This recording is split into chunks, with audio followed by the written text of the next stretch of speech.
Welcome to Tamil audio story channel. மறக்காம நம்ம சேனலை சப்ஸ்கிரைப் பண்ணிக்கோங்க. சாரா மீது அதீத வெறுப்புடன் நின்று கொண்டிருந்தான் சரவணா. எலினாவிற்கு அவர் மீது கோபமாய் வந்தது. என் அம்மாக்கு என்னை பத்தி நல்லாவே தெரியும். இந்த மாதிரியான விஷயத்துல என்ன ஆனாலும் நான் தலையிட மாட்டேன்னு அவங்களுக்கு தெரியும். ஆனா அவங்களும் இந்த விஷயத்துல சும்மா இருக்க மாட்டாங்க. என்ன இருந்தாலும் அயர்லாந்து எக்கனாமிக் கான்ஃபரன்ஸோட அம்பாசிடர் நான் தானே. அதனால கண்டிப்பா இந்த விஷயம் மாடர்ன் கேர்ளுக்கு ரொம்ப உதவும். என்னை யூஸ் பண்ணி அவங்க அதை விளம்பரப்படுத்தினது மட்டும் இல்லாம இப்ப அவங்க ஜாய் போட்டோவையும் யூஸ் பண்ணி அவளை அசிங்கப்படுத்தி இருக்காங்க. ஜாயோட போட்டோஸ் எல்லாமே நான் அவளும் ட்ரிப் போனப்ப எடுத்த பிக்சர்ஸ். என் அம்மா தான் எங்களுக்கு தெரியாம இதை எடுத்திருக்கணும்னு நினைக்கிறேன். ஏன்னா எல்லாமே ரொம்ப கிளாமரா இருக்கு என்று பல்லை கடித்தபடியே கூறினாள் எலினா.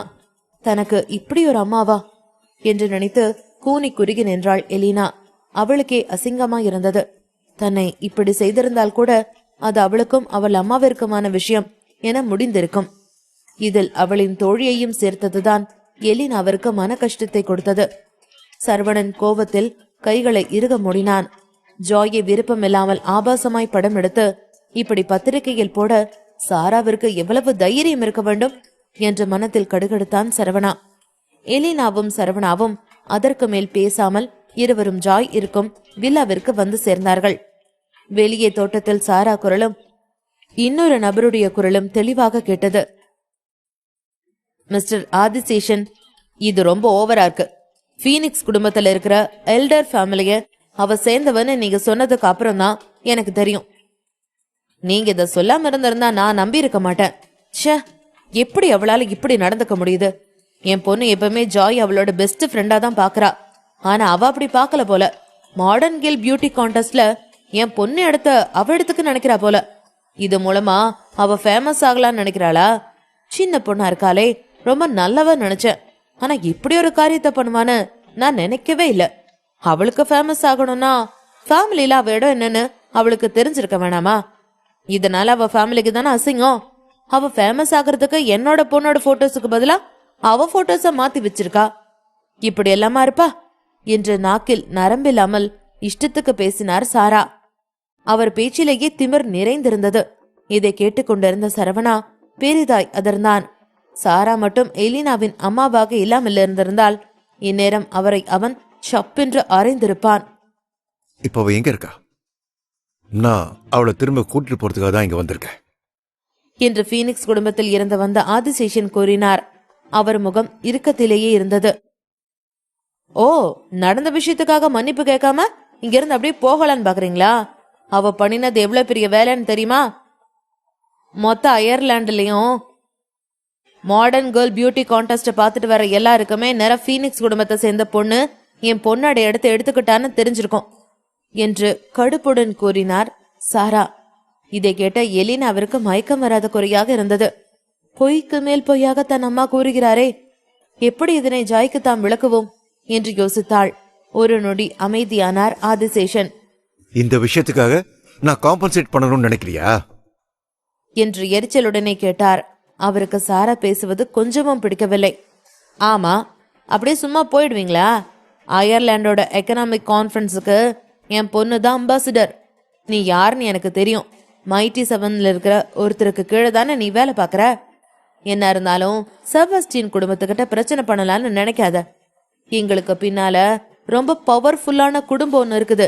அந்த குடும்பத்து கூட பீனிக்ஸ் குடும்பத்தால மட்டும்தான் டீல் பண்ண முடியும். உன்ன மாதிரியான ஆளுகளுக்கெல்லாம் தகுதி இல்ல. சோ தேவையில்லாம உன்னோட வீர திங்க காட்டிட்டு இருக்காத. அதுவும் இல்லாம எக்கனாமிக் கான்ஃபரன்ஸ இந்த முறை நீங்க ஒன்னும் நடத்தல. இதுலயே தெரிய வேணாமா மைட்டி 7 ஒன்னும் அவ்வளோ பெரிய பவர்ஃபுல் இல்லன்னு என்று எழலாக கூறிய சாரா இடுப்பில் கைகளை திமிராக வைத்தபடி முறைத்தார். என்னமோ அவருக்கு கீழ்தான் உலகமே இருப்பது போல் ஆணவத்துடன் நின்று கொண்டிருந்தார். எலினா விட்டால் மயங்கி விடுவேன் என்பது போல நின்றிருந்தாள். உன் அம்மாவுக்கு வாய் மட்டும் இல்லனா இந்நேரம் நாய் தூக்கிட்டு போயிருக்கும். என்ன வாய்! சமுத்தியா ஒரு நாள் வாங்கி கட்டிக்க போறாங்க என்று கூறினான் சரவணா. எனக்கே கோபமா வருது. அம்மா வாச்சன் விடுறேன் என்று கடுகடுத்தாள் எலினா. மேலும் கொஞ்ச நாளுக்கு முன்னதான் சௌத்ரி குடும்பத்தில இருந்து செபஸ்டின் குடும்பத்துக்கு லெட்டர் போட்டாங்க. அதுல செபஸ்டின் குடும்பத்துக்கு அவங்க ஹெல்ப் பண்றதா சொல்லியிருந்தாங்க. அதுல இருந்து என்னோட அம்மா திமிர்ல ரொம்ப ஆட ஆரம்பிச்சிட்டாங்க. அந்த திமிர்ல தான் என்னோட போட்டோவை போட பார்த்தாங்க. அதுக்காக தான் நான் உன்னை கூப்பிட்டேன் என்று வருத்தமாக கூறினாள் எலினா. சரவணனை வரவைத்து அவன் மூலமாக இதிலிருந்து தப்பிக்கலாம் என்று அவள் திட்டம் போட்டிருந்தாள். ஆனால் ஜாயை கோர்த்துவிட்டு அவள் அம்மா இப்படி ஒரு காரியத்தை செய்வார் என்று அவர் எதிர்பார்க்கவில்லை. எலினா நினைத்ததை விட சாரா அதீத ஆணவத்தில் மிதந்து கொண்டிருந்தார். அவரை யாராலும் கட்டுப்படுத்த முடியவில்லை. நிஜமா இதுக்கு நான் காம்பன்சேட் பண்ணி ஆகணுமா? அதைத்தான் நீ எதிர்பார்க்கறியா என்று மீண்டும் உறுதிப்படுத்திக் கொள்ள கேட்டார் ஆதிசேஷன். அதில் சாரா அவரை முறைத்து சிலுப்பிக் கொண்டார். அவரிடமிருந்து காம்பன்சேஷன் வாங்காமல் அவரை அங்கிருந்து அனுப்ப மாட்டார். சாரா பேசுவதற்கு முன்பே அவர் கன்னத்தில் பலார் என்று ஒரு அறை விழுந்தது. ஆதிசேஷன் சாராவை இடியென அறைந்திருந்தார். கன்னம் தனலா எரிய கன்னத்தை கையில் தாங்கிக் கொண்டு அதிர்வுடன் நின்றார் சாரா. இதனை பார்த்து சரவணா பக்கென்று சிரித்தான். இது போதுமா இல்ல இன்னும் வேணுமா என்று கேட்டான் ஆதிசேஷன். சாரா இன்னும் அதிர்ந்தார்.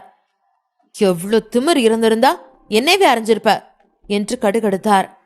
ஒரு அடியோட விட்டேன்னு சந்தோஷப்படு. செபாஸ்டின் குடும்பத்தோட ஹெட்டையே என் முன்னால தலை குனிஞ்சுதான் நிப்பான். ஆனா நீ உன் இஷ்டத்துக்கு என் முன்னால பேசிட்டு இருக்க. உன் மனசுல பெரிய இவன் நினைப்பா என்று எரிச்சலுடன் கூறினார் ஆதிசேஷன். அவருக்கும் இன்னும் அடிகள் வைக்க வேண்டும் என்பது போல்தான் இருந்தது. இதில் சாரா பெரிதாய் திகைத்தார். அவருக்கு வார்த்தை வரவில்லை. அவருக்கு கீழ் யார் இருக்கிறார்களோ அவர்களை மிகவும் எளிதில் மட்டம் தட்டி தரைக்குறைவாக பேசிவிடுவார். அதில் எந்த வரம்பும் பார்க்க மாட்டார். ஆனால் இதே அவருக்கு மேல் இருப்பவர்கள் முன்பு வாய் பேச முடியாத ஊமை போல கப்சிப் என்று அடங்கி விடுவார். கன்னத்தை கையில் தாங்கியபடி நின்றவர் அப்போதுதான் அங்கு வந்த சரவணனை பார்த்தார். சரவணன் இன்று இங்கு வருவான் என்று அவர் எதிர்பார்க்கவில்லை. இன்று நேரம் அவருக்கு சாதகமாய் இருக்கிறது என்று நினைத்து கொண்டார். பீனிக்ஸ் குடும்பம் ஜாயையும் சரவணனையும் தேடிக்கொண்டிருக்கிறது. இன்னும் ஏன் அங்கே நிக்கிற? வந்து என்னன்னு கேளு என்று அவனையும் இதில் இழுத்து விட்டார் சாரா. சரவணனை பார்த்த சாரா, இன்னும் ஏன் அங்கே நிக்கிற? என்னந்தால் அடிச்சதை பாத்தியா இல்லையா? வந்து என்னன்னு கேளு என்று அவனை பார்த்ததுமே அதிகாரமாய் கத்தினார். எலினா சரவணனின் கையை பிடித்துக் கொண்டாள்.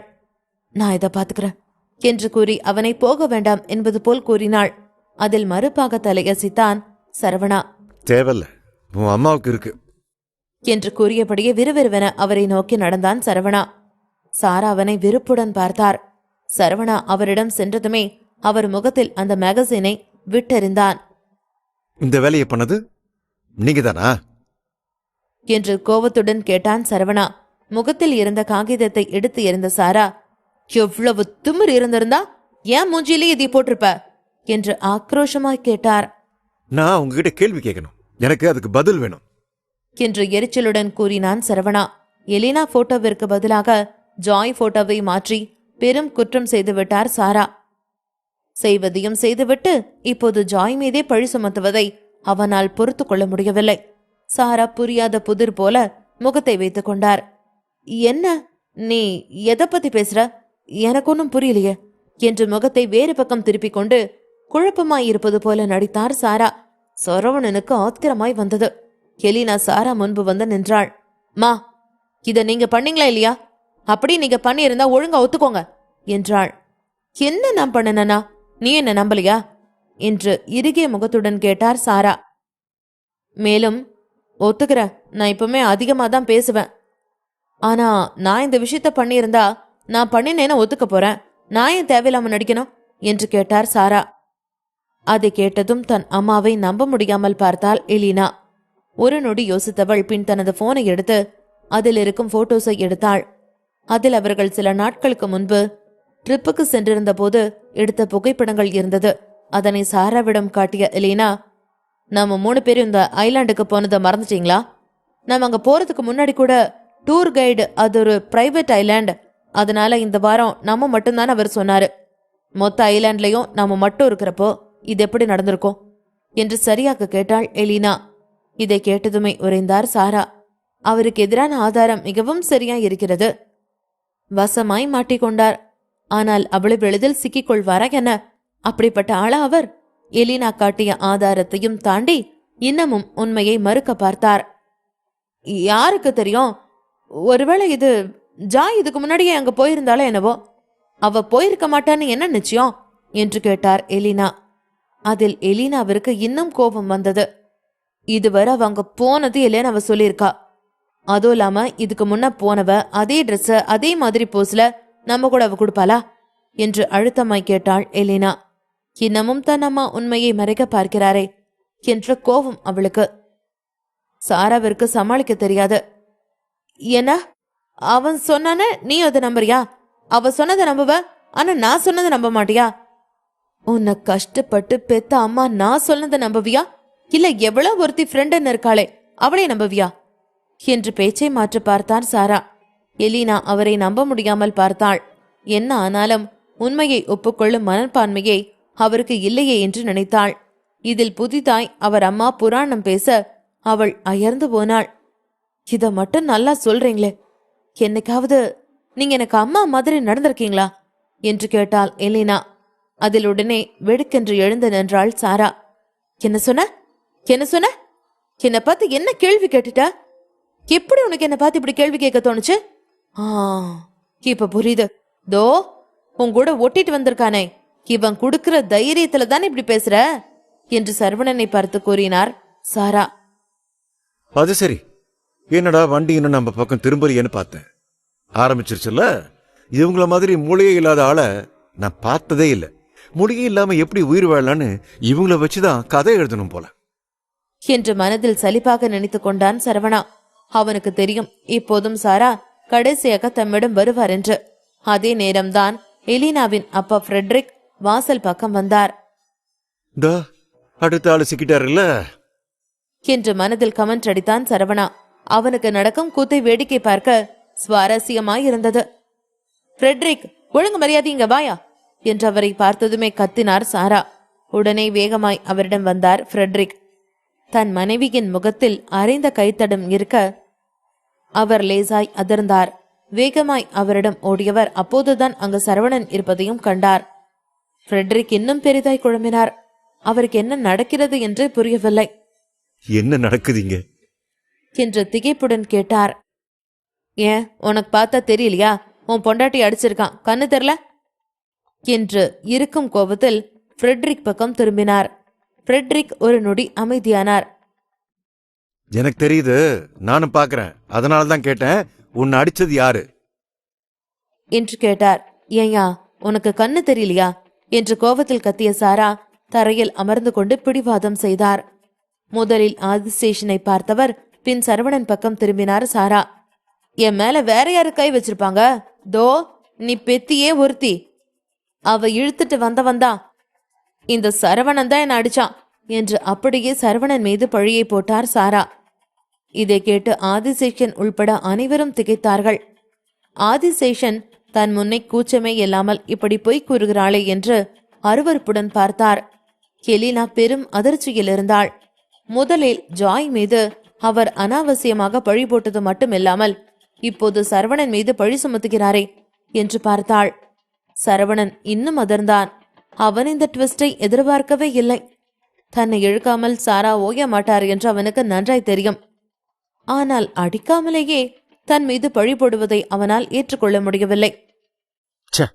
இவங்க இப்படி பண்ணுவாங்கன்னு தெரிஞ்சிருந்தா நான் ஒரு அடியாச்சும் அடிச்சிருப்பேன் என்று மனதில் நினைத்து கொண்டான் சரவணா. ஆதிசேஷன் கூறியதில் சாரா அவர் பீனிக்ஸ் குடும்பத்தைச் சேர்ந்த ஆள் என்று தெரிந்து கொண்டார். தன் மிரட்டல் எல்லாம் அவரிடம் வேலைக்காகாது என்று ஜாய் விஷயத்திலேயே அவருக்கு நன்றாய் உரைத்தது. ஒருவேளை அவரும் மைட்டி 7இல் ஒருவராக இருப்பாரோ என்று யோசித்தார் சாரா. இல்லையென்றால் வேஸ்லாண்டில் ஒருவராக இருப்பாரோ என்றும் நினைத்தார். அவரின் முறைப்பும் வீராப்புமே சாதாரணமான ஆள் இல்லை என்று காட்டியது. அதனால் ஆதிசேஷன் தான் தம்மை அடித்தார் என்று நேரடியாக ஃப்ரெட்ரிக்கிடம் கூற அவருக்கு தைரியமில்லை. அதனால் அவர் சரவணா மீது பழியை போட்டார். சரவணா ஃப்ரெட்ரிக்கு நடந்ததை விளக்க பார்த்தான். அவன் பேசுவதற்கு முன்பே ஃப்ரெட்ரிக் அவன் பக்கம் திரும்பி அழுத்தமாய் பார்த்தார். சரவணனுக்கு ஃப்ரெட்ரிக் மீது பெரும் மதிப்பிருந்தது. சாரா போல் அவர் இல்லை, மிகவும் நல்லவர். சரவணன் விளக்கம் கொடுப்பதற்கு முன்பே அவனை முந்திக் கொண்டு பேசினார் ஃப்ரெட்ரிக். என்ன சரவணாவா? அதுக்கு வாய்ப்பே இல்லை. என்று மறுப்பாக தலையசைத்தவர் சரவணன் இந்த மாதிரியான காரியத்தை பண்ணவே மாட்டான் என்று உறுதியாக கூறினார். இதை கேட்டதும் தான் சரவணனுக்கு சற்று நிம்மதியாக இருந்தது. தன்னை அவர் சந்தேகிக்க மாட்டார் என்று தெரிந்தாலும் உள்ளுக்குள் லேசாய் யோசித்தான். இதில் சாராவிற்கு தான் இன்னும் கோபம் அதிகரித்தது. ஃப்ரெட்ரிக், நீ எல்லாம் ஒரு ஆம்பளையா? உன் பொண்டாட்டிய ஒருத்தன் அடிச்சிருக்கிறான், அதை பத்தி கேட்காம அவனுக்காக நீ வக்காலத்தை வாங்கிட்டு இருக்கிற. நீ அவனுக்காக பேசுற அளவுக்கு அப்படி அவன் உனக்கு என்ன பண்ணி கழிச்சிட்டான்? அவனால நம்ம குடும்ப மானம் போனதுதான் மிச்சம். அவனுக்கு போய் பறிஞ்சு பேசிக்கிட்டு இருக்க. அது சரி, நீ என்னைக்கு எனக்கு சாதகமா பேசியிருக்க? உனக்கு தான் மத்தவங்க கிட்ட பேச துப்பு இல்லையே. ஒன்னத்துக்கும் உதவாதவன் தானே நீயே. அவன் ஒரு உதவாக்கற, நீ ஒரு உதவாக்கற, 2 பேரும் கூட்டு சேர்ந்துட்டீங்களோ என்று வெகு நக்கலாக கேட்டார் சாரா. அதோடு நிறுத்தினாரா? இல்லையே. வாயை வைத்துக் கொண்டு சும்மா இல்லாமல் மேலும் பிரச்சனையை பெரிதாக்கினார். செபாஸ்டியன் குடும்பம் ரொம்ப ரொம்ப பெரிய குடும்பம். அப்படிப்பட்ட குடும்பத்தை சேர்ந்தவன் நானு. ஆனா நான் உன்ன மாதிரி ஒருத்தனை கல்யாணம் பண்ண சூஸ் பண்ணினேன். ஆனா நீ என்ன இப்படிதான் நடத்துவியா? என்னை ஒழுங்கா வச்சு காப்பாத்ததான் உனக்கு வக்கில்ல. ஆனா இப்படிதான் வெளியாளுங்க முன்னாடி பேசுவியா என்று பஜாரி போல கத்தினார். ஆள் பார்ப்பதற்கு மட்டும்தான் டீசென்டாக இருப்பார். ஆனால் வாயை திறந்தால் கோவமே நாஸ்தியாகும் அளவிற்கு இருக்கும். கீழே அமர்ந்திருக்கும் சாராவை தூக்கி விடத்தான் நினைத்தார் ஃப்ரெட்ரிக். ஆனால் சாரா கரித்து கொட்டியதில் அப்படியே நின்று விட்டார். பல வருடங்களாய் சாரா இப்படித்தானே அவரை அசிங்கப்படுத்தி கொண்டிருக்கிறார். ஃப்ரெட்ரிக்கு தெரியும் சாராவை சரவணன் அடிக்கவில்லை என்று. ஆதிசேஷன் தான் நடித்திருக்கிறார் என்று கைத்தடத்தை வைத்தே கண்டுகொண்டார். அதுவும் இல்லாமல் ஆதிசேஷன் தேவையில்லாமல் இப்படி ஒரு காரியத்தை செய்திருக்க மாட்டார் என்று நம்பினார். தன் மனைவிதான் அவதூறாக பேசி வாங்கி கட்டி கொண்டிருப்பாள் என்று நினைத்தார். இதற்கு மேலும் பேச்சுகளை வாங்க விரும்பாதவர் கைகளை பின்னே இழுத்துக் கொண்டார் ஃப்ரெட்ரிக். இப்ப அதுக்கு நான் என்ன பண்ணணும்னு சொல்றேன் என்று கேட்டவர் குரல் மொத்தமாய் மாறியிருந்தது. இவ்வளவு நேரம் இருந்த அக்கறை கொண்ட குரல் இல்லாமல் இறுகிய குரலில் கேட்டார். சாரா திகைத்து போய் அவரை பார்த்தார். அவரை நடவடிக்கை புரியாமல் கேள்வியாக பார்த்தார். ஃப்ரெட்ரிக், என்ன பேச்சு பேசிட்டு இருக்க? உன்ன மாதிரி ஒரு தண்டத்தை நான் பார்த்ததே இல்ல. சொந்த பொண்டாட்டிய கூட காப்பாத்துறதுக்கு துப்பில்ல. என்னால இனிமேல உன்னை பொறுத்துக்க முடியாது. நான் உன்னை டிவோர்ஸ் பண்ண போறேன். இனிமேல் நீயும் வேணாம், இந்த ஆல்பர்ட் குடும்பமும் வேணாம். செபாஸ்டியன் குடும்பம் உன்கிட்ட ரொம்ப நல்ல விதமா நடந்திருக்கு. உன் குடும்பத்துக்காக எவ்வளவோ பண்ணியிருக்கு. ஆனா நீ என்ன இப்படி மட்டமா நடத்துற? இனிமேல் எதிர்காலத்துல செபாஸ்டியன் குடும்ப பக்கம் உதவின்னு வந்துராத என்று வார்த்தைகளை கொட்டினார் சாரா. அவருக்கு அவ்வளவு ஆத்திரம். தானாகவே எழுந்து கொள்ள முயற்சித்தார். அவர் பேச்சு கேட்ட ஃப்ரெட்ரிக் அதே இடத்தில் உறைந்து நின்றார். ஆனால் சில நிமிடங்களிலேயே அவர் முகம் மொத்தமாய் மாறியது. நீண்ட வருடங்களுக்கு பிறகு அவருக்கு விடுதலை கிடைத்தது போன்ற நிம்மதி அவர் முகத்தில். அப்படின்னா ரொம்ப நல்லது. நம்ம இப்பவே டைவர்ஸ் பண்ணிக்கலாம். நீதான் எப்பவும் சொல்றிய ஆல்பர்ட் குடும்பம் ஒண்ணு செபாஸ்டியன் குடும்பம் மாதிரி இல்லைன்னு. அங்கேயே திரும்ப போயிடு. உன் குடும்பம் அவ்வளோ பெரிய இந்த குடும்பம்னா எதுக்கு 2 பேரை என்னோட குடும்பத்துல எது கட்டி கொடுத்தாங்க? உண்மை என்னன்னு உனக்கே தெரியும், எது நல்ல குடும்பம்னு. சாரா, என் இடத்துல இதே வேற யாராவது இருந்திருந்தா உன்னோட இந்த திமிருத்தனத்துக்கு உன் கூட இத்தனை வருஷம் குப்பை கொட்டி இருக்க மாட்டாங்க. ஏதோ நானா இருந்ததுனால பொறுத்து போயிட்டு இருந்தேன்.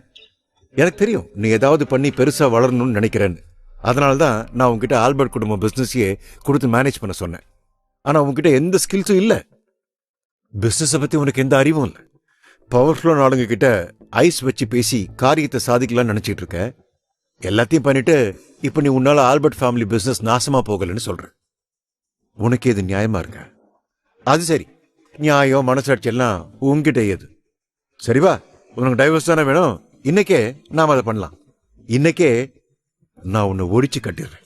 எந்திரி வா, நம்ம போய் இப்பவே பேப்பர் ஒர்க் எல்லாத்தையும் முடிச்சிடலாம் என்று சாராவை எழுந்திரி என்பது போல கையை அசைத்தார் ஃப்ரெட்ரிக். சாராவிற்கு பேச்சே வரவில்லை. அதிர்ச்சியில் கண்களை அகல விரித்து அவரை நம்ப முடியாமல் பார்த்தார். தாம் கேட்டது சரிதானா என்ற சந்தேகம் அவருக்கு இருந்தது. தன்னை ஒருவர் அடித்திருக்கிறார். ஆனால் ஃப்ரெட்ரிக் தனக்கு சாதகமாய் பேசாமல் தனக்கு விவாகரத்து கொடுக்க நினைக்கிறாரே என்று ஆச்சரியமாக பார்த்தார். சாராவிற்கு காலுக்கு கீழே பூமி சுற்றுவது போல இருந்தது. ஆனால் சீக்கிரமாகவே எழுந்து நின்றவர் சத்தமாய் சிரித்தார். ஃப்ரெட்ரிக், வர வர உனக்கு தைரியம் அதிகமாயிடுச்சு. என்னால நம்பவே முடியல. நீ என்ன டிவோர்ஸ் பண்ண போறியா? சரி வா, நீ நிஜமாவே டிவோர்ஸ் பண்ண நினைச்சா உடனே வா, நம்ம போய் டிவோர்ஸ் பண்ணலாம். எல்லா டாக்குமெண்ட்ஸும் இப்ப வீட்ல தான் இருக்கு, போய் நீ அதை எடுத்துட்டு வா என்று நிச்சயமாய் ஃப்ரெட்ரிக் இதை செய்ய மாட்டார் என்று நினைத்து மிதப்பில் கூறினார். அவரே பேச்சை மாற்றத்தானே இதை இழுக்கிறார். என்ன இருந்தாலும் பல வருடமாய் இப்படி அவரை மிரட்டி உருட்டி கொண்டிருக்கிறாரே. எவ்வளவு அசிங்கப்படுத்தினாலும் ஃப்ரெட்ரிக் வாயை மூடிக்கொண்டு அமைதியாய் இருந்துடுவாரே. இப்போது மட்டும் எப்படி முன் வந்து விவாகரத்து கொடுக்க போகிறார் என்று தெனாவட்டாக நின்று கொண்டிருந்தார் சாரா. எலினா நடப்பதை ஆச்சரியமாக பார்த்தாள். அவளின் அப்பா பேச்சில் உறுதியை உணர்ந்து அதிர்ச்சியில் நின்று கொண்டிருந்தாள். ஃப்ரெட்ரிக் சம்மதமாய் தலையசைத்து அவரின் போனை எடுத்தார். அவரின் அசிஸ்டன்ட்டுக்கு அழைத்தவர், ஜாக், உடனே நானும் சாராவும் கல்யாணம் பண்ணிக்கிட்ட ரெஜிஸ்ட்ரேஷன் டாக்குமெண்ட் எடுத்துக்கிட்டு உடனே செபாஸ்டியன் ஃபேமிலி வில்லேஜுக்கு வா. ஆமாம், இப்போ நான் அங்கே தான் இருக்கேன். சீக்கிரமாக எடுத்துட்டு உடனே நம்ம லாயர்கிட்ட டைவர்ஸ் பேப்பர்ஸ் ரெடி பண்ண சொல்லு. அந்த டாக்குமெண்ட் எல்லாமே பத்திரமா லாக்கரில் இருக்கு. அதோட பாஸ்வேர்டு வந்து 000111. எல்லாத்தையும் எவ்வளோ சீக்கிரம் முடியுமோ அவ்வளோ சீக்கிரம் ஏற்பாடு பண்ணு. இதுக்கு மேலே என்கிட்ட நீ கேள்வி கேட்காத என்று கூறி அழைப்பை துண்டித்தார் ஃப்ரெட்ரிக். மெய்யாகவே அவர் கூறவும் சாரா பெரும் அதிர்ச்சியில் இருந்தார். இந்த முட்டாளுக்கு இத்தனை தைரியமா என்று நினைத்தார்.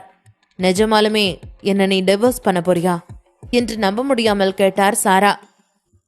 பின்ன நான் விளையாடுறேன்னு நினைக்கிறியா? தங்கமான ஒரு பொண்ணு கொடுத்ததை தவிர நீ எனக்கு ஒன்றும் கொடுக்கல என்று சீரிய ஃப்ரெட்ரிக் சரவணனின் பக்கம் திரும்பினார். சாரி, இதெல்லாம் நீ பார்க்க வேண்டியதா போச்சு என்று மன்னிப்பாக கூறினார். சாரா நம்ப முடியாமல் வெடித்து அழத் தொடங்கினார். மிஸ்டர் ஃப்ரெட்ரிக் சாராவிடம் டிவோர்ஸ் கேட்டதும் சாரா அதிர்ந்து பின்பு, ஃப்ரெட்ரிக், நீங்க என்ன சொல்றீங்க? நிஜமாவே என்ன நீங்க டிவோர்ஸ் பண்ணதான் போறீங்களா என்று கேட்டார். உடனே ஃப்ரெட்ரிக், இதுல விளையாடுறதுக்கு என்ன இருக்கு? நிஜமா தான். இதுக்கு மேலேயும் என்னால உன்னை பொறுத்துக்க முடியாது. உன்னை நான் டைவர்ஸ் பண்ணதான் போறேன் என்று சொன்னார். ஃப்ரெட்ரிக், உங்களுக்கு எவ்வளவு தைரியம் இருந்தா நீங்க என்ன டிவோர்ஸ் பண்ணுவேன்னு சொல்லுவீங்க? உங்களுக்காக நான் என்னெல்லாம் பண்ணிருப்பேன் என்று சாரா தனது வராத கண்ணீரை வடித்துக் கொண்டு சொன்னார். அதை கேட்டதும் ஃப்ரெட்ரிக் ஒரு நிமிடம் சிரித்துவிட்டு பின்பு பேசத் தொடங்கினார். என்ன எனக்காக பண்ணிருக்கியா? நீ இது வரைக்கும் வாழ்க்கையில எனக்குன்னு என்ன பண்ணியிருக்க? எனக்குன்னு நீ பண்ண ஒரே நல்ல விஷயம் என்னோட பொண்ணு எலினாவை கொடுத்ததுதான். அதை தவிர உன்கிட்ட இருந்து வேற எந்த உன்னையும் நான் அனுபவிக்கல. உன்ன மாதிரி ஒருத்தி கூட வாழ்ந்ததை நினைக்கும் போது எனக்கு அருவருப்பா இருக்கு. என்ன ஆனாலும் சரி, இதுக்கு மேல என்னால உன் கூட சேர்ந்து வாழ முடியாது. நான் டைவர்ஸ்க்கான எல்லா ஏற்பாடையும் செஞ்சிடறேன். அதுக்கு மேல அதுக்கான டாக்குமெண்ட்ஸ் கூடிய சீக்கிரமே உங்ககிட்ட வந்து சேரும். அதில் ஒழுங்கா சைன் பண்ணி அனுப்பு என்று சொன்னார். அதுவரை ஃப்ரெட்ரிக் தன்னிடம் ஏதோ மிரட்டுவதற்காக தான் அப்படி சொல்கிறார் என்று சாரா நினைத்திருந்தார். ஆனால் இப்பொழுது ஃப்ரெட்ரிக் இப்படி பேசியதும் தான் உண்மையாகவே அவர் தன்னை டிவோர்ஸ் செய்ய போகிறார் என்பது சாராவிற்கு புரிந்து போனது. உடனே வேகமாக சென்று ஃப்ரெட்ரிக்கின் கால்களை பிடித்துக் கொண்டு பேசினார் என்று சொன்னார். சாராவின் அந்த செயலை பார்த்ததும் அங்கு நின்று கொண்டிருந்த சரவணன், எலினா என்று அனைவரும் அதிர்ச்சியுடன் பார்த்து கொண்டிருந்தார்கள். எலினாவிற்கோ தனது தந்தை என்ன முடிவெடுக்கப் போகிறாரோ என்ற பயத்தில் அவளது இதயம் வழக்கத்தை விட அதிகமாக துடித்துக் கொண்டிருந்தது. எலினாவிற்கு தெரியும் சாரா செய்த அனைத்து செயல்களுமே தவறானது என்று. அதனால் பல பேர் பாதிக்கப்பட்டிருக்கிறார்கள் என்பதும் அவளுக்கு நன்றாக தெரியும். ஆனாலும் எலினா தனது தந்தையும் தாயும் பிரிவதை விரும்பவில்லை. அதனால் அவர்கள் என்ன முடிவெடுக்கப் போகிறார்கள் என்ற பயத்தில் சரவணனின் முகத்தை பார்க்க, சரவணன், பார்த்துக்கலாம் விடு என்பது போல எலினாவை பார்த்தான். தனது காலில் விழுந்து அழுகும் ஒரு நிமிடம் எதுவும் பேசாமல் அமைதியாக பார்த்தவர் பின்பு அவரை அப்படியே பிடித்து அப்படியே இழுத்து வேறுபுறம் போட்டார். இங்க பாரு, உன்னோட டிராமா எல்லாம் இதுக்கு மேல இங்க ஓடாது. ஏற்கனவே நீ எக்ஸ்ட்ரீம் லெவல் எல்லாம் பண்ணிட்ட. இதுக்கு மேலே உன்னை மன்னிச்சா நான் மனுஷனே கிடையாது. உன்னால எவ்வளவு பேருக்கு பிரச்சனை தெரியுமா? நீ எனக்கு தெரிஞ்சும் தெரியாமலும் பல பாவங்களை பண்ணியிருக்க. நானும் சரி, இன்னைக்கு தெரிஞ்சிருவேன் நாளைக்கு தெரிஞ்சிருவேன்னு மன்னிச்சு விட்டுக்கிட்டே இருந்தேன். ஆனா இந்த தடவை நீ பண்ண தப்பு ரொம்ப பெருசு. என்னால் உன்னை மன்னிக்கவே முடியாது. இங்க நின்று டிராமா போட்டு என்னை நம்ப வைக்கணும்னு முயற்சி பண்றதை விட்டுட்டு ஒழுங்கா மரியாதையா இங்க இருந்து கிளம்பு என்று சொன்னார். ஃப்ரெட்ரிக் அப்படி சொன்னதும் அதிர்ந்து போன சாரா இதற்கு மேலும் அவரிடம் நடிக்க முடியாது என்று நினைத்தார். உடனே வேகமாக தனது கண்களில் விழுந்த கண்ணீரை துடைத்துக் கொண்டு சொன்னார், ஓகே, அப்படின்னா உங்களோட மனசை நீங்க மாத்திக்க மாட்டீங்க. கண்டிப்பா என்ன டிவோர்ஸ் பண்ண போறீங்க, அப்படிதானே? இதுக்கு மேல நானும் உங்ககிட்ட பொறுமையா போகணும்னு எந்த அவசியமும் கிடையாது. நானும் உங்களுக்கு டிவோர்ஸ் கொடுக்கறேன். என்னாலே உங்க கூட இருந்து வாழ முடியாது. ஆனா ஒண்ணு மட்டும் நல்லா தெரிஞ்சுக்கோங்க, கிட்ட கொடுத்த கம்பெனிக்கும் உங்களுக்கும் எந்த ஒரு சம்பந்தமும் கிடையாது. அந்த கம்பெனில எந்த ஒரு ஷேரும் கேட்க கூடாது. அது உங்களை நான் கல்யாணம் பண்ணி உங்க வீட்டுக்கு வந்ததுக்கு அவங்க எனக்கு கொடுத்தது. இத்தனை வருஷம் அந்த கம்பெனியை நான் தான் மெயின்டைன் பண்ணிட்டு வரேன். அதனால அந்த கம்பெனி இனிமே என்கிட்ட தான் இருக்கும். அதுல இருந்து உங்களுக்கு சல்லி பைசா கூட நான் தரமாட்டேன் என்று சொன்னார். சாராவின் அந்த பேச்சை கேட்டதும் ஃப்ரெட்ரிக் ஒரு விரக்தியான சிரிப்பை சிரித்துவிட்டு சொன்னார், எனக்கு இதெல்லாம் நடக்கும்னு முன்னாடியே தெரியும். ஆனாலும் எனக்கு பணத்தை விட மன நிம்மதியோட வாழ்றது தான் ரொம்ப முக்கியம். உன்ன மாதிரி ஒரு பணப்பேய் சுயநலம் பிடிச்சவரோட வாழ்றதை விட நான் எந்த காசும் பணமும் இல்லாம தனியா வாழ்றது எவ்வளவோ மேல். எனக்கு எந்த சொந்தமும் வேண்டாம். தயவு செஞ்சு எல்லாத்தையும் எடுத்துக்கிட்டு நீங்க இருந்து போனா போதும். உன்கிட்ட இருந்து எனக்கு வேற எதுவுமே வேண்டாம். ஜஸ்ட் டைவர்ஸ் மட்டும் கொடுத்துட்டு இங்கிருந்து கிளம்பி போயிட்டே இரு என்று சொன்னார். அதுவரை சாரா தனது கணவனுடன் சேர்ந்து வாழ்வதற்காக தான் அவரது காலை பிடித்து அழுகிறாள் என்று நினைத்துக் கொண்டிருந்த அனைவருக்கும் சாராவின் இந்த உண்மையான முகத்தை பார்க்கையில் ஒருபுறம் அதிர்ச்சியாகவும் மறுபுறம் சாரா போன்ற கேவலமான பெண்களும் இந்த உலகில் இருக்கத்தான் செய்கிறார்கள் என்றும் அவரை அருவருப்பாகவும் பார்த்து கொண்டிருந்தார்கள். செபாஸ்டியன் ஃபேமிலியில் உள்ள 2 பெண்களையும் ஆல்பர்ட் ஃபேமிலிக்கு கல்யாணம் பண்ணி கொடுத்ததற்கு காரணமே அவர்களின் பணபலமும் பவரும் தான். சாராவும் தாராவும் அந்த வீட்டிற்கு திருமணமாகி போவதற்கு முன்பு ஆல்பர்ட் ஃபேமிலி பிசினஸில் கொடிகட்டி பறந்தார்கள். அவர்களுக்கு என்று ஒரு தனி இடத்தை பிசினஸ் வேர்ல்டில் பதித்திருந்தார்கள்.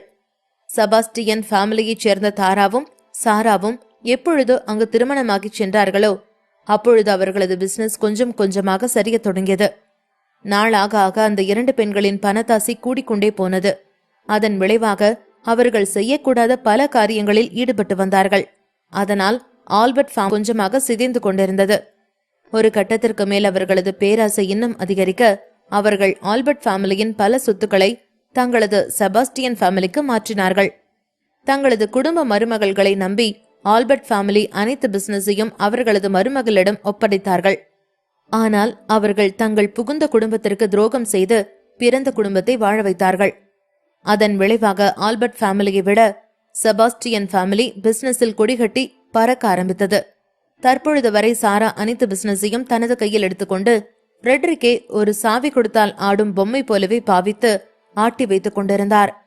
இத்தனை வருடமும் ஃப்ரெட்ரிக் தனது மனைவி மீது கொண்டிருந்த காதலாலும் தனது மகள் மீது இருந்த அதீத அன்பினாலும் சாரா செய்த அனைத்தையும் பொறுத்து கொண்டார். என்றாவது ஒரு நாள் சாரா நிச்சயம் திருந்துவார் என்று நினைத்திருந்தவருக்கு சாரா இப்பொழுது செய்த செயல் இனிமேல் அவர் வாழ்க்கையில் திருந்துவதற்கான வாய்ப்பே இல்லை என்பதை உணர்த்தியது. என்று சாராவை டைவர்ஸ் செய்யவில்லை என்றால் இனி வாழ்வில் அவருக்கு எப்பொழுதும் மோட்சம் கிடைக்காது என்று புரிந்ததால்தான் ஃப்ரெட்ரிக் இன்று இந்த முடிவை எடுத்திருந்தார். தனக்கு எந்த சொத்தும் வேண்டாம் என்று ஃப்ரெட்ரிக் சொன்னதும் சாரா சிரித்துக்கொண்டே சொன்னார், ஓகே, நீங்க டாக்குமெண்ட்டை கொடுத்து விடுங்க, நான் கையெழுத்து போடுறேன் என்று சொல்லிவிட்டு அவரை கடந்து வாசலை நோக்கி நடந்து கொண்டிருந்தார். ஃப்ரெட்ரிக் தன்னை டிவோர்ஸ் செய்ய போவதாக உறுதியாக சொன்னதை கேட்ட சாரா அதற்கு மேலும் அவரிடம் பேசி எதுவும் ஆகப் போவதில்லை என்று நினைத்தவர் சரி என்று ஒத்துக்கொண்டு அங்கிருந்து வாசல் வரை கிளம்பினார். அதுவரை அங்கு நடந்ததையெல்லாம் பார்த்து கொண்டிருந்த ஆதிசேஷன் சாரா அங்கிருந்து நகர்ந்ததும் சரவணனை பார்த்தார். அவரது பார்வையில் ஏதோ ஒன்றை உணர்ந்த சரவணன் அவரையே பார்த்து கொண்டிருந்தான். சரவணனுக்கு ஆதிசேஷனை பற்றி அவ்வளவாக எதுவும் தெரியாது. ஆனால் அவர் ஃபீனிக்ஸ் ஃபேமிலியில் இருந்து வந்திருக்கிறார் என்பது மட்டும் நன்றாக தெரியும். அவர் தன்னையே பார்த்து கொண்டிருப்பதை பார்த்ததும் உடனே சரவணன் தனது செல்போனை எடுத்து ரத்தினத்திற்கு மெசேஜ் செய்தான். அதில் எனக்கு மிஸ்டர் ஆதிசேஷனை பத்தி தெரியணும் என்று இருந்தது. சரவணனின் மெசேஜை பார்த்த அடுத்த நொடியே ரத்தினம் மிஸ்டர் ஆதிசேஷனை பற்றி அனைத்து தகவல்களையும் சரவணனுக்கு மெசேஜ் மூலமாக தெரிவித்தார். அந்த மெசேஜில் மிஸ்டர் ஆதிசேஷன் ஃபீனிக்ஸ் ஃபேமிலியைச் சேர்ந்தவர் என்றும் அந்த ஃபேமிலியில் அவர் 52வது ரேங்க் பெற்றவர் என்றும் அயர்லாந்தில் இருப்பவர் என்றும் எழுதியிருந்தார். ரத்தினம் எழுதி அனுப்பியிருந்த மெசேஜை பார்த்ததும் சரவணன் உண்மையில் அதிர்ந்து போனான். என்ன, 52வது ரேங்கா? அப்படின்னா நிச்சயம் அவரோட பவர் ரொம்ப பெருசா இருக்கணுமே. என்று தனக்குள் நினைத்தவன் உடனே ரத்தினத்திற்கு திரும்பவும் மெசேஜ் செய்தான். அவருடைய பலம் என்ன என்று. அந்த மெசேஜை பார்த்ததும் ரத்தினம் சற்றும் யோசிக்காமல் மெசேஜ் செய்தார். அத பத்தி உனக்கு தெரிஞ்சிருக்குன்ற அவசியம் இல்ல என்று. எப்பொழுதும் தான் கேட்கும் அனைத்து கேள்விக்கும் அவன் எதிர்பார்க்கும் பதிலை விட அதிகமான பதிலை தரும் ரத்தினம் தற்பொழுது அது சரவணனுக்கு தெரிய தேவையில்லை என்று சொன்னது சரவணனுக்கு சற்று அதிர்ச்சியை கொடுத்தது. உடனே சரவணன், இப்படி சொன்னா நான் எப்படி அவரை சமாளிக்கிறது? ஒருவேளை அவர் என்கிட்ட ஏதாவது கேட்டா, என்ன அப்ரோச் பண்ணா நான் அவர்கிட்ட எப்படி பிஹேவ் பண்ணணும்னு எனக்கு எந்த ஒரு ஐடியாவும் இல்லை. தயவு செஞ்சு எனக்கு ஹெல்ப் பண்ணுங்க. அவர் வேற 52வது ரேங்க்ல இருக்காருன்னு சொல்றீங்க. நான் அவர்கிட்ட தப்பா ஏதாவது நடந்துக்கிட்டா அது பின்னாடி பெரிய பிரச்சனையானாலும் வாய்ப்பு இருக்கு இல்லையா என்று சொன்னான். சரவணனின் மெசேஜை பார்த்ததும் ரத்தினத்திற்கு சிரிப்பு வந்தது. தனது சிரிப்பை அடக்கிக் கொண்டவர் ஒரு ஸ்மைலி எமோஜியை அனுப்பினார். பின்பு, சரவணா, இதுக்கு முன்னால நீ எப்படி வேணாலும் நடந்துட்டு இருக்கலாம். யாரை வேணாலும் நீ நினைச்ச மாதிரி ட்ரீட் பண்ணிருக்கலாம். அப்போ நீ வெறும் சரவணனா தான் இருந்த. ஆனா இப்போ நீ சட்டப்படி மிஸ்டர் சக்திவேலோட வாரிசுன்னு அறிவிக்கப்பட்டிருக்க. அவரோட எல்லா பிசினஸும் உன்னதான் சேரும். அதே மாதிரி அவருடைய மரியாதையை காப்பாற்ற வேண்டியதும் உன்னுடைய கையில தான் இருக்கு. நீ எப்படி நடந்துக்கணும்னு நாங்க சொல்லி உனக்கு புரிய வைக்கிறத விட நீங்க யோசி. உன்னோட அப்பா எவ்வளவு பெரிய சக்சஸரா இருக்காரு. அவரோட புள்ள நீ எப்படி இருக்கணும்னு உனக்கு உன்னோட மனசே சொல்லும். எதுவா இருந்தாலும் நீ சமாளிச்சிருவேன்னு நம்பிக்கை எனக்கு இருக்கு. பெஸ்ட் ஆஃப் லக் என்று மெசேஜை அனுப்பியிருந்தார். அவரின் அந்த மெசேஜை பார்த்ததும் சரவணன் சட்டென்று காண்டானான். பின்பு, இவர் இருக்காரே, எந்த நேரத்துல கால வரணும்னு தெரியாம கால வருவார். இப்ப எப்படி நான் சமாளிக்கிறது என்று தனக்குள் யோசித்துக் கொண்டே அவனுக்கு முன்னால் நின்று கொண்டிருந்த மிஸ்டர் ஆதிசேஷனை பார்த்தார். மிஸ்டர் ஆதிசேஷன் அதுவரை சரவணன் செய்து கொண்டிருந்த அனைத்தையும் பார்த்து கொண்டுதான் நின்றார். அவர்கள் இருவரும் ஒருவரை ஒருவர் பார்த்து கொண்டிருந்த அதே நேரம் சாராவும் வீட்டின் வாசலை கடப்பதற்காக சென்று கொண்டிருந்தார். சாரா போவதையே கண்ணிமிக்காமல் ஃப்ரெட்ரிக்கும் எலினாவும் பார்த்து கொண்டிருந்தார்கள். அப்பொழுது திடீரென்று ஃப்ரெட்ரிக்கின் செல்போன் ஒலித்தது. எப்பொழுது சாரா ஃப்ரெட்ரிக்கிடம் இருந்து அனைத்து பிசினஸ்களையும் பெற்றுக்கொண்டாரோ அப்பொழுது இருந்தே ஃப்ரெட்ரிக்கின் மரியாதை கொஞ்சம் கொஞ்சமாக அந்த குடும்பத்தில் குறைந்திருந்தது. அதனால் மற்ற ஃபேமிலியைச் சேர்ந்தவர்களும் ஃப்ரெட்ரிக்கை மதிக்காமல் அனைத்திற்கும் சாராவை தான் நாடினார்கள். அதனாலேயே பெரும்பாலும் ஃப்ரெட்ரிக்கிடம் யாருடைய நம்பர்களும் இருக்காது. அவருடைய போனில் இருப்பது ஒன்று எலினாவின் நம்பர், இன்னொன்று சாராவின் நம்பர் மற்றும் இன்னும் சில ஆல்பர்ட் ஃபேமிலியின் நம்பர்கள். அதை தாண்டி அவரிடம் எந்த ஒரு கான்டாக்ட் நம்பரும் இல்லாமல் இருந்தது. ஃப்ரெட்ரிக் பேருக்கு தான் கையில் செல்போனை வைத்திருப்பாரே தவிர அவரது செல்போன் அவ்வளவாக அழைக்க கூட செய்யாது. தற்பொழுது திடீரென்று அவரது செல்போன் அழைத்ததும் அதிர்ச்சியடைந்தார். அப்படி ஒருவேளை அழைத்தால் கூட ஒன்று தன் மனைவியாகவோ அல்லது மகளாகவோ தான் இருக்கும். அவர்கள் இருவரும் அவர் கண்முன்னே நிற்கும் பொழுது அவரை யார் கூப்பிடுகிறார்கள் என்று நினைத்து கொண்டே அந்த போனை பார்த்தார். அதில் வந்த எண் புதிதாக இருந்தது. உடனே ஃப்ரெட்ரிக், நமக்கு ஃபோன் பண்ணது யாரா இருக்கும் என்று யோசித்துக் கொண்டே தனது நெற்றியை சுருக்கியவர் பின்பு அந்த காலை அட்டன் செய்தார். பின்பு, ஹலோ, யாரு என்று கேட்டார். எதிர்முனையில் இருந்தவர் ஒருவரின் குரலோ மிகவும் சாந்தமாக இருந்தது. அவர், ஆர் யூ மிஸ்டர் ஃபெட்ரிக் என்று கேட்டார். உடனே ஃப்ரெட்ரிக், ஆமா, நான் ஃபெட்ரிக் தான் பேசுறேன். நீங்க யாரு என்று அவரும் பவ்யமாக கேட்டார். நான் அயர்லாந்து அன்னை தெரசா ஃபண்ட் ரைசிங் இன்வெஸ்ட்மெண்ட் டிபார்ட்மெண்ட்ல இருந்து கால் பண்றேன் என்று சொன்னார். எதிர் திசையில் உள்ளவர் அப்படி சொன்னதும் அதிர்ந்து போன ஃப்ரெட்ரிக் உடனே தனது செல்போனை எடுத்து அந்த எண்ணை ட்ரூ காலரில் செக் செய்தார். உண்மையிலேயே இது அவர்களிடமிருந்துதான் வந்திருக்கிறதா இல்லை யாரேனும் தன்னை கலாய்க்கிறார்களா என்று. ஆனால் அது உண்மையிலேயே அங்கிருந்துதான் வந்திருந்தது. தனது பெயரை சொன்னதும் நம்ப முடியாத ஃப்ரெட்ரிக் ஆச்சரியமானார். பின்பு, சரி, நீங்க எதுக்கு எனக்கு ஃபோன் பண்ணிருக்கீங்க? நான் உங்களுக்கு என்ன ஹெல்ப் பண்ணணும் என்று கேட்டார். உடனே எதிர் திசையில் உள்ளவர் சிரித்துக்கொண்டு, ஓ சார், எங்களுக்கு சில இன்ஃபர்மேஷன் வேணும். நேவி சிக் கம்பெனி உங்க பேர்ல தானே இருக்கு என்று கேட்டார். அந்த கம்பெனி தான் சாரா ஃப்ரெட்ரிக்கிடமிருந்து பறித்து கொண்டது. அவர் அப்படி கேட்டதும் ஒரு நிமிடம் அமைதியாக இருந்தார். பின்பு, இல்ல என்று சொன்னார். ஓகே சார், அப்போ லவ்லி ப்ளூம் கம்பெனி உங்க பேர்ல தானே இருக்கு என்று அவர் மறுபடியும் கேட்டார். அதற்கும் ஃப்ரெட்ரிக், இல்ல, என்று பதிலளித்தார். ஓகே சார், அப்போ வைல்ட் கால்ஸ் கம்பெனியாவது உங்க பேர்ல தானே இருக்கு? என்று கேட்டார். அந்த கம்பெனி மிகவும் லாஸில் ஓடிக்கொண்டிருந்ததால் அதை ஒன்று மட்டும் சாரா போனால் போகட்டும் என்று ஃப்ரெட்ரிக்கிடம் விட்டு வைத்திருந்தார். ஆமா, அது என்னோட பேர்ல தான் இருக்கு என்று சொன்னார். உடனே எதிர் திசையில் இருந்தவர், சார், நாங்க உங்களோட அந்த கம்பெனில இன்வெஸ்ட் பண்ணணும்னு ஆசைப்படுறோம் என்று சொன்னார். அதை கேட்டதும் ஃப்ரெட்ரிக்கிற்கு நெஞ்சு வலியே வந்துவிடும் போல் இருந்தது. சற்று முன்பு அவர் கேட்டது உண்மைதானா என்று அவராலேயே நம்ப முடியவில்லை. மறுபடியும் அவர், நீங்க நீங்க இப்ப என்ன சொன்னீங்க என்று ஆச்சரியம் தாங்காமல் கேட்டார். உடனே எதிர் திசையில் உள்ளவர் சிரித்துக்கொண்டே, மிஸ்டர் ஃபெடரிக், உங்களோட வைல்ட் கால்ஸ் கம்பெனில நாங்க இன்வெஸ்ட் பண்ணணும்னு சொல்றோம் என்று சொன்னார். அவர் ஆல்ரெடி தனது போனை ஸ்பீக்கரில் போட்டிருந்ததால் அங்கிருந்த அனைவரும் எதிர் திசையில் இருந்தவர் என்ன பேசினார் என்பதை கேட்டிருந்தார்கள். அங்கிருந்த அனைவரும் ஃப்ரெட்ரிக்கின் முகத்தை சந்தோஷமாக பார்த்து கொண்டிருந்தார்கள். சாரா மட்டும் கிண்டல் செய்து விழுந்து விழுந்து சிரித்தார். இது உனக்கு உண்மைன்னு தோணுதா என்று கேட்டார்.